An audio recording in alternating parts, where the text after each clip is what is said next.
And bases with metals. Acids bases మెటల్స్తో ఎలా react అవుతాయో ఇప్పుడు మనం చూద్దాం. First let us see the reaction between an acid and a metal. ముందు యాసిడ్కి మెటల్కి మధ్యలో జరిగే రియాక్షన్స్ ఏంటో చూద్దాం. So for this we are going to do some activity. So in this activity first add few zinc granules to a 5 ml dilute H2SO4. Zinc granules అంటే zinc metal. We are going to add this metal to 5 ml of dilute H2SO4. H2SO4 is sulfuric acid. It is an acid. Now they both react and forms a salt called zinc sulfate and hydrogen gas is released. So zinc granules ni H2SO4 కి add చేస్తే ఆ రెండు react అయ్యి ఒక salt form అవుతుంది. What is that salt? Zinc sulphate. ఈ సాల్ట్తో పాటు గ్యాస్ కూడా ఇవాల్వ్ అవుతుంది. That gas is nothing but hydrogen gas. So acid plus metal gives rise to salt plus hydrogen gas. So ఈ ఎక్స్పెరిమెంట్ బట్టి మనకి ఏమర్థం అవుతుంది? When an acid react with metal it gives rise to salt plus hydrogen gas. Acid మెటల్తో react అయితే అందులో ఏం form అవుతున్నాయి? సాల్ట్ ఇంకా హైడ్రోజన్ గ్యాస్ అనేవి రిలీజ్ అవుతున్నాయి. Now let us see the reaction between a base and a metal. యాసిడ్కి మెటల్కి మధ్యలో రియాక్షన్ జరిగితే ఎలా ఫామ్ అవుతాయి, ఏం ఫామ్ అవుతాయి చూసాం. ఇప్పుడు బేస్కి మెటల్కి మధ్యలో రియాక్షన్ చూద్దాం. Add few zinc granules metal to a 5 ml of sodium hydroxide. So ఇక్కడ మెటల్ సేమ్ జింక్ గ్రాన్యువల్సే తీసుకున్నాం, కానీ యాసిడ్ ప్లేస్లో ఇక్కడ మనం బేస్ సోడియం హైడ్రాక్సైడ్ తీసుకుంటున్నాం. Sodium hydroxide is a strong base. So 5 ml of sodium హైడ్రాక్సైడ్కి జింక్ గ్రాన్యువల్స్ యాడ్ చేస్తున్నాం. Now they both react and forms a salt called sodium zincate and hydrogen gas. So ఇక్కడ కూడా salt form అయింది. Metal base react అయితే కూడా salt form అయింది. ఇక్కడ ఏ సాల్ట్ ఫామ్ అయింది? జింక్ సోడియం హైడ్రాక్సైడ్తో రియాక్ట్ అయితే సోడియం జింకేట్ ఫామ్ అయింది, ప్లస్ గ్యాస్ రిలీజ్ అయింది. What is that gas? Hydrogen gas. So base plus metal gives rise to salt plus hydrogen gas. ఒక బేస్ మెటల్తో రియాక్ట్ అయితే సాల్ట్ ఇంకా hydrogen gas అనేవి produce అయినాయి. So acid plus metal salt plus hydrogen, base plus metal salt plus hydrogen. So రెండిట్లో కూడా same. కానీ ఇక్కడ ఒక విషయం మనం గుర్తుపెట్టుకోవాలి. All metals may not react with the bases in the same way. Acids మెటల్తో రియాక్ట్ అయినప్పుడు సాల్ట్ హైడ్రోజన్ గ్యాస్ వస్తుంది, అన్ని యాసిడ్స్ కూడా. కానీ బేసెస్లో మాత్రం అన్ని బేసెస్ మెటల్స్తో ఇదే విధంగా రియాక్ట్ కావు. సో కొన్ని కేసెస్లోనే ఇది పాసిబుల్ అవుతుంది. ఈ విషయాన్ని మనం గుర్తుపెట్టుకోవాలి. Next we move to reaction of metal carbonates with acids. Metal carbonates యాసిడ్స్తో రియాక్ట్ అయితే ఎలాంటి ప్రోడక్ట్స్ ఫామ్ అవుతాయి చూద్దాం. So for this we need to take 0.5 grams of metal carbonate like sodium carbonate. ఈ ఎక్స్పెరిమెంట్ కోసం ముందుగా మనం 0.5 grams ఆఫ్ ఒక మెటల్ కార్బోనేట్ తీసుకున్నాం. ఏం తీసుకున్నాం? Sodium carbonate. సోడియం కార్బోనేట్ అనేది మెటల్ కార్బోనేట్. సోడియం అనేది మెటల్ కదా, సో సోడియం కార్బోనేట్ అంటే మెటల్ కార్బోనేట్. దీనికి 2 ml of dilute HCl add చేసాం. So now we are seeing the reaction between an acid and metal carbonate. So ఇక్కడ metal carbonate sodium carbonate and acid వచ్చి dilute HCl. It forms a salt called sodium chloride, water and a gas. So ఈ రియాక్షన్లో ఏం form అయింది? Sodium chloride form అయింది, water form అయింది, ఇంకా gas form అయింది. ఇలా ఫామ్ అయిన గ్యాస్ని ఒక పైప్ ద్వారా కాల్షియం హైడ్రాక్సైడ్ సొల్యూషన్లోంచి పాస్ అయ్యేలా చేసాం. ఈ రియాక్షన్లో ప్రొడ్యూస్ అయిన గ్యాస్ని. ఈ గ్యాస్ ఎప్పుడైతే కాల్షియం హైడ్రాక్సైడ్ సొల్యూషన్ నుంచి పాస్ అయిందో it turns the calcium hydroxide solution into a white precipitate. So calcium hydroxide solution ఎలా ఉంటుంది? లైమ్ వాటర్ అంటారు, ట్రాన్స్లూజెంట్గా ఉంటుంది. ఇందులోంచి ఈ గ్యాస్ వెళ్ళిన తర్వాత ఆ వాటర్ యొక్క కలర్ అనేది మిల్కీ వైట్గా మారిపోయింది. అంటే ఒక వైట్ ప్రెసిపిటేట్ అనేది ఫామ్ అయింది, right? So what is this white precipitate? Calcium carbonate. అంటే కాల్షియం హైడ్రాక్సైడ్ కాల్షియం కార్బోనేట్ కింద చేంజ్ అయింది. We know that when calcium hydroxide reacts with carbon dioxide it turns into calcium carbonate. So ఇందులో calcium hydroxide ఈ gas pass అయిన తర్వాత calcium carbonate అయింది. Calcium hydroxide ఎప్పుడు calcium carbonate అవుతుంది? ఎప్పుడు అది కార్బన్ డైఆక్సైడ్తో రియాక్ట్ అవుతుంది. So what does this mean? ఈ ఎక్స్పెరిమెంట్లో రిలీజ్ అయిన గ్యాస్ ఏంటి? Carbon dioxide. So sodium carbonate HClతో రియాక్ట్ అయినప్పుడు సోడియం క్లోరైడ్, వాటర్ ఇంకా కార్బన్ డైఆక్సైడ్ గ్యాస్ అనేవి రిలీజ్ అయినాయి. ఇలా రిలీజ్ అయిన గ్యాస్ కార్బన్ డైఆక్సైడ్ అని మనం ఎలా చెప్పగలుగుతున్నాం? ఎందుకంటే ఇది కాల్షియం హైడ్రాక్సైడ్లోంచి పాస్ చేసినప్పుడు కాల్షియం హైడ్రాక్సైడ్ని కాల్షియం కార్బోనేట్ కింద కన్వర్ట్ చేసింది. So we conclude that metal carbonate plus acid gives rise to salt plus water plus carbon dioxide. Now, let us see the reaction of metal hydrogen carbonate with acids. Metal hydrogen carbonate. So, ఇంతకు ముందు metal కార్బొనేట్స్తో చూసాం, ఇప్పుడు metal hydrogen carbonate. దీనికి కూడా 0.5 grams of metal hydrogen carbonate like sodium hydrogen carbonate అంటే sodium bicarbonate తీసుకున్నాం ఇక్కడ మనం. So sodium hydrogen carbonate 0.5 grams తీసుకున్నాం. దీనికి 2 ml of dilute HCl add చేసాం. And again it formed the salt sodium chloride, water and gas. ఇక్కడ కూడా sodium chloride, water, gas form అయినాయి. సో ఈ రియాక్షన్లో కూడా ప్రొడ్యూస్ అయిన gas it is nothing but carbon dioxide. So ఇక్కడ కూడా మనం ఏం కన్క్లూడ్ చేయొచ్చు, ద సేమ్ మెటల్ కార్బొనేట్ ఎలా అయితే రియాక్ట్ అయిందో అలాగే మెటల్ హైడ్రోజన్ కార్బొనేట్ కూడా యాసిడ్తో రియాక్ట్ అయ్యి salt plus water plus carbon డైఆక్సైడ్ని ఫామ్ చేయడం అనేది జరిగింది. So, here we come for a conclusion that all metal carbonates and metal hydrogen carbonates react with acids and produce salt, carbon dioxide and water. So, let us write it in equation form. Metal carbonate or metal hydrogen carbonate plus acid gives rise to salt plus water plus carbon dioxide. Now, let us see the reaction between acids and bases. యాసిడ్స్కి బేసెస్కి మధ్యలో జరిగే రియాక్షన్స్ని ఇప్పుడు మనం చూద్దాం. So for this we need to perform an activity. ఈ activity కోసం మనం first let us take 2 ml of dilute sodium hydroxide and add 2 drops of phenolphthalein. 2 ml of dilute NaOH తీసుకున్నాం. దీనికి 2 drops ఆఫ్ ఫినాఫ్థలిన్ యాడ్ చేసాం. So NaOH ఏంటి, it is a strong base. Strong base, ఒక బేస్కి మనం phenolphthalein add చేస్తే ఏమవుతుంది, it turns into pink colour. Pink కలర్లోకి చేంజ్ అయింది. Now add few drops of HCl. ఇందులో మనం కొన్ని డ్రాప్స్ HCl యాడ్ చేస్తున్నాం. Then the solution becomes acidic and the pink colour disappears. వెంటనే సొల్యూషన్ ఏమవుతుంది, ఎసిడిక్ అయిపోతుంది తిరిగి, దాని పింక్ కలర్ అనేది డిజపియర్ అయిపోతుంది. Now add few drops of sodium hydroxide. So మళ్ళీ ఇందులో మనం కొంత సోడియం హైడ్రాక్సైడ్ని యాడ్ చేస్తున్నాం. Again the pink colour reappears. మళ్ళీ పింక్ కలర్ వస్తుంది. ఎప్పుడైతే మనం సోడియం హైడ్రాక్సైడ్ యాడ్ చేసామో తిరిగి మళ్ళీ ఆ సొల్యూషన్ బేస్ అయిపోతుంది, పింక్ కలర్ అనేది మళ్ళీ రీఅపియర్ అవుతుంది. So in this experiment we have seen that by adding an acid to a base we can reduce or completely remove the basic nature of the substance.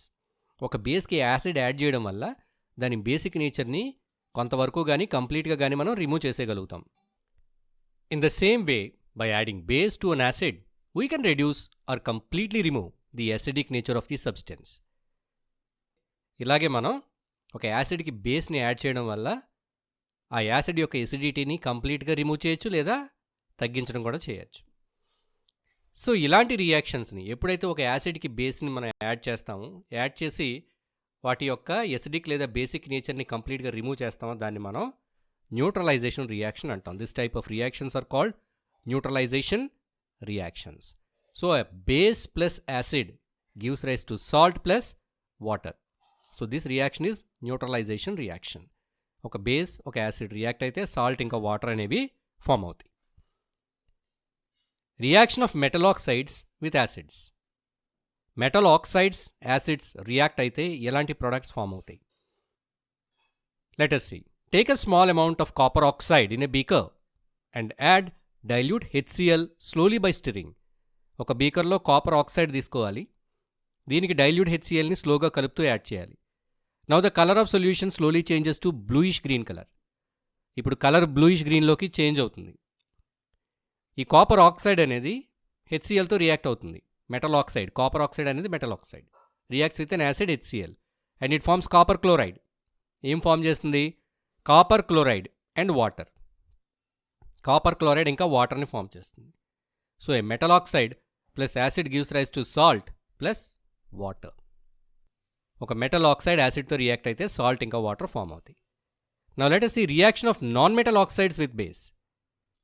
Non metal oxides బేస్తో react అయితే ఎలాంటి product form అవుతుందో చూద్దాం. Calcium hydroxide is a base. Calcium hydroxide అనేది ఒక base. ఇప్పుడు ఇది ఒక non metal oxide. Carbon dioxide అంటే అదొక నాన్ మెటల్ ఆక్సైడ్. దాంతో రియాక్ట్ అయితే ఏం ఫామ్ అవుతుంది? వైట్ ప్రెసిపిటేట్ ఫామ్ అవుతుంది. కాల్షియం కార్బోనేట్ అంటే ఒక సాల్ట్ ఫామ్ అవుతుంది. So base plus non metal oxide gives rise to salt and water. ఒక బేస్ ఒక నాన్ మెటల్ ఆక్సైడ్ రియాక్ట్ అయితే సాల్ట్ వాటర్ ఫామ్ అవుతాయి.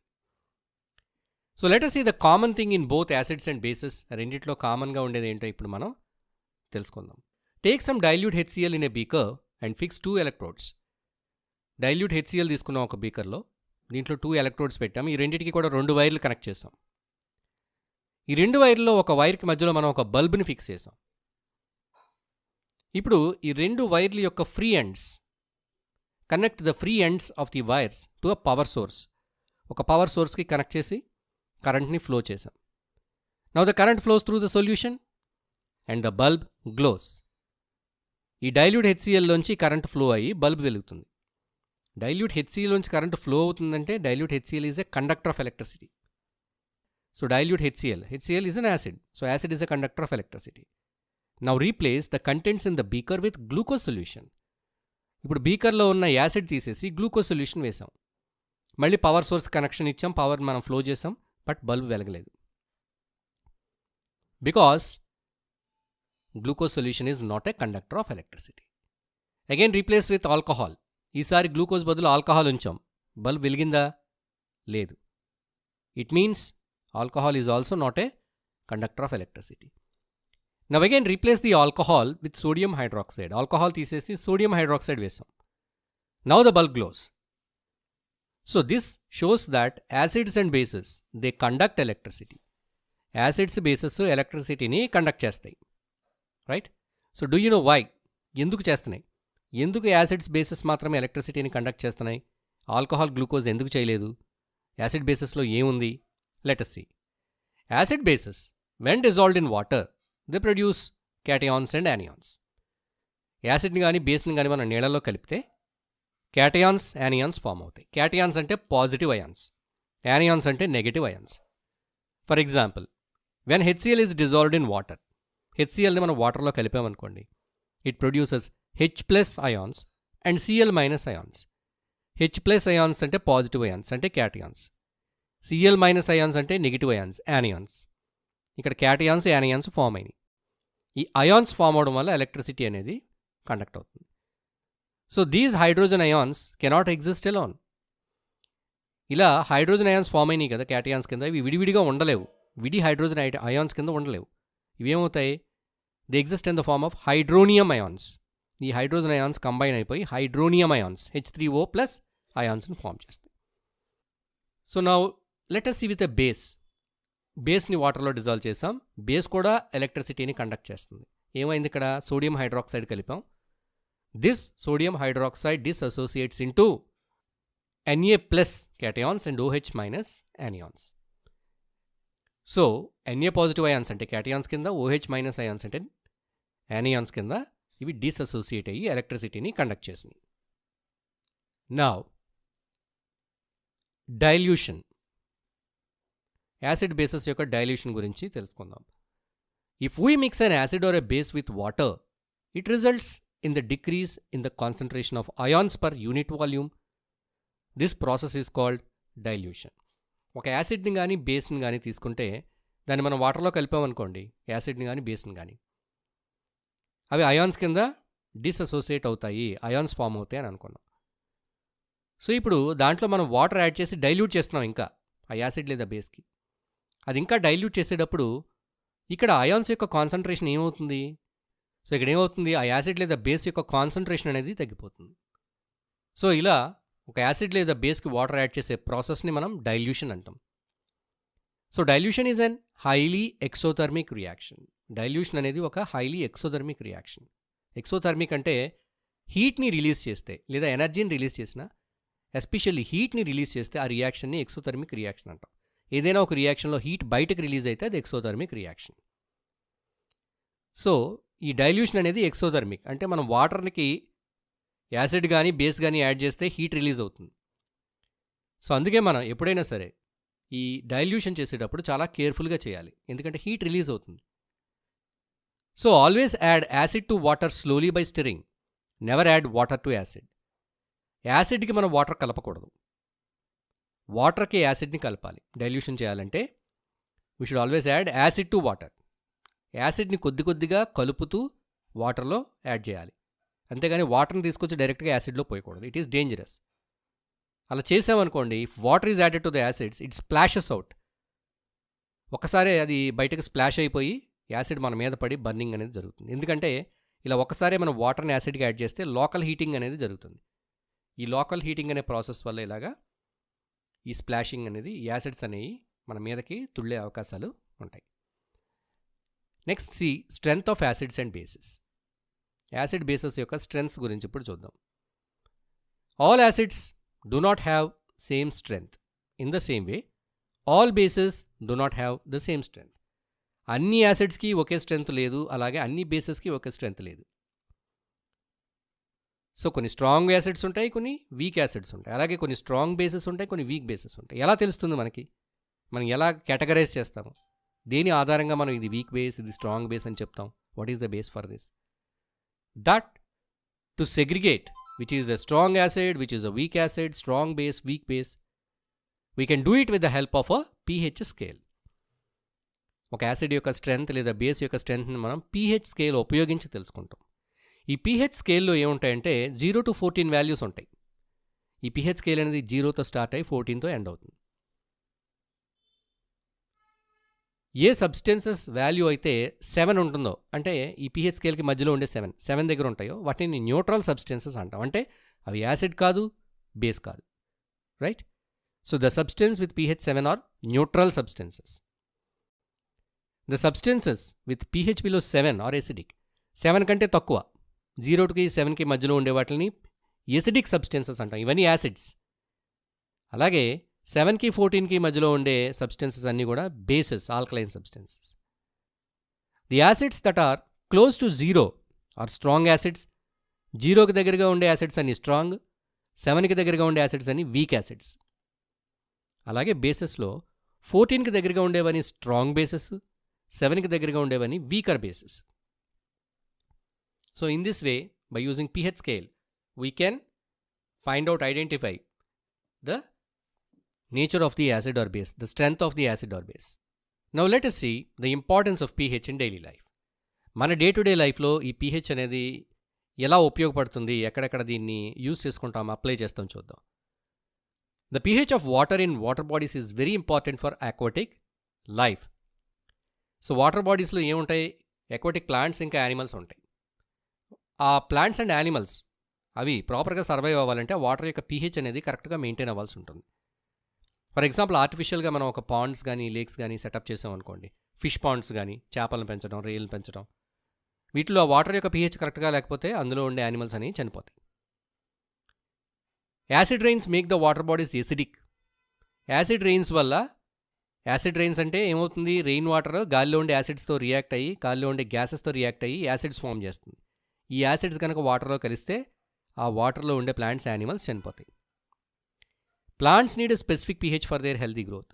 ప్లాంట్స్కి అవి పెరగాలంటే సాయిల్లో ఒక ప్రాపర్ pH అనేది ఉండాలి. దానికి కావాల్సిన pH ఉండాలి. కొన్ని ఎసిడిక్ సాయిల్స్ ఉంటాయి, కొన్ని బేసిక్ సాయిల్స్ ఉంటాయి. దానికి కావాల్సిన ఆ స్పెసిఫిక్ pH ఉంటేనే ఆ ప్లాంట్ బాగా పెరుగుతుంది. సో ఫార్మర్స్ ఆ సాయిల్ యొక్క pH కరెక్ట్గా ఉందా లేదా, ఈ క్రాప్కి ఎంత pH ఉండాలి, ఆ pH సాయిల్లో ఉందా లేదా అని టైం టు టైం టెస్ట్ చేస్తారు. టెస్ట్ చేసి pHని అడ్జస్ట్ చేయడం కోసం దానికి కావాల్సిన కెమికల్స్ని కలుపుతూ ఉంటారు. అలాగే ఫిష్ పాండ్స్కి వాటికి కూడా కలుపుతూ ఉంటారు pHని మెయింటైన్ చేయడం కోసం. అప్పుడు ప్రాపర్ గ్రోత్ అనేది పాసిబుల్ అవుతుంది. So the next use is our stomach. మన స్టమక్లో హైడ్రోక్లోరిక్ యాసిడ్ అనేది ప్రొడ్యూస్ అవుతుంది.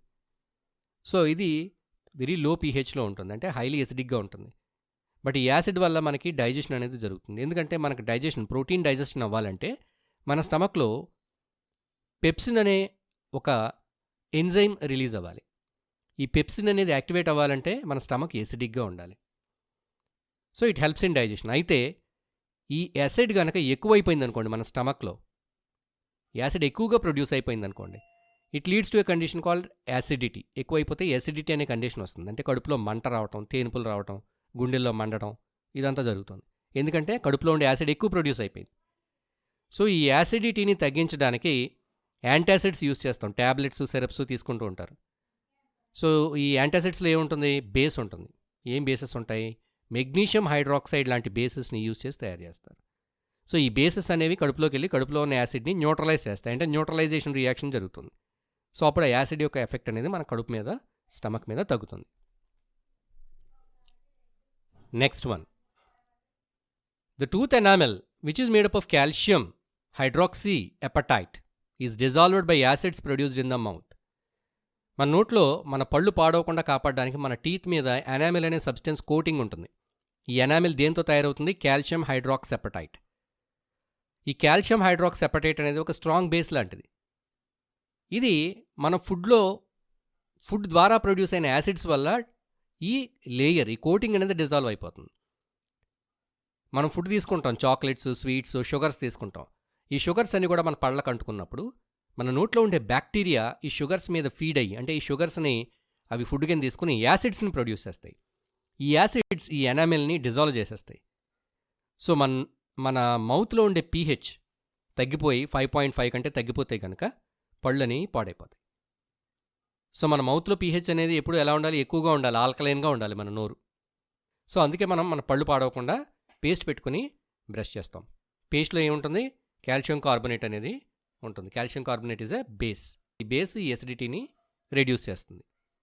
Now living things use acid bases for defence. Living things defence కోసం కూడా యాసిడ్ బేసెస్ని యూజ్ చేసుకుంటాయి. అంటే డిఫెన్స్ అంటే ఏంటి? వాటిని అవి ప్రొటెక్ట్ చేసుకోవడం, ఎనిమీస్ నుంచి కానీ అదర్ యానిమల్స్ నుంచి కానీ. Bee sting has an acid which cause pain and irritation. మనకి బీస్, తేనెటీగలు కుట్టినాయి అనుకోండి, చాలా పెయిన్, ఇరిటేషన్ ఉంటుంది. ఎందుకంటే అవి కుట్టినప్పుడు ఒక యాసిడ్ని ఇంజెక్ట్ చేస్తాయి. ఈ యాసిడ్ వల్ల మనకు చాలా మంట పడుతుంది. దీనికి రెమెడీ కింద మనం ఏం యూజ్ చేస్తాము? యాసిడ్ని న్యూట్రలైజ్ చేయడానికి బేస్. మన ఇంట్లో దొరికే బేస్ బేకింగ్ సోడా.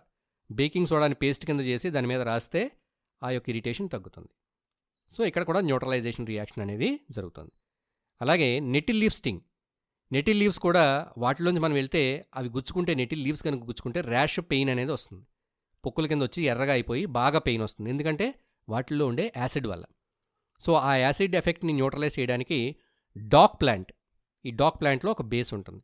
ఈ డాక్ ప్లాంట్ని రబ్ చేస్తే ఆ యాసిడ్ ఎఫెక్ట్ అనేది తగ్గి పెయిన్ అనేది తగ్గుతుంది. సో ఇలా దీస్ ఆర్ ఫ్యూ ఎగ్జాంపుల్స్. కానీ చాలా చోట్ల మన డైలీ లైఫ్లో ఈ యాసిడ్స్, బేసెస్ని, వాటి pHని యూజ్ చేసుకుని చాలా కాంపౌండ్స్ అనేవి, ఐటమ్స్ అనేవి తయారు చేయబడి ఉంటాయి. చాలా ప్రోడక్ట్స్ ఈ యాసిడ్ బేస్ని బేస్ చేసుకొని తయారవుతాయి.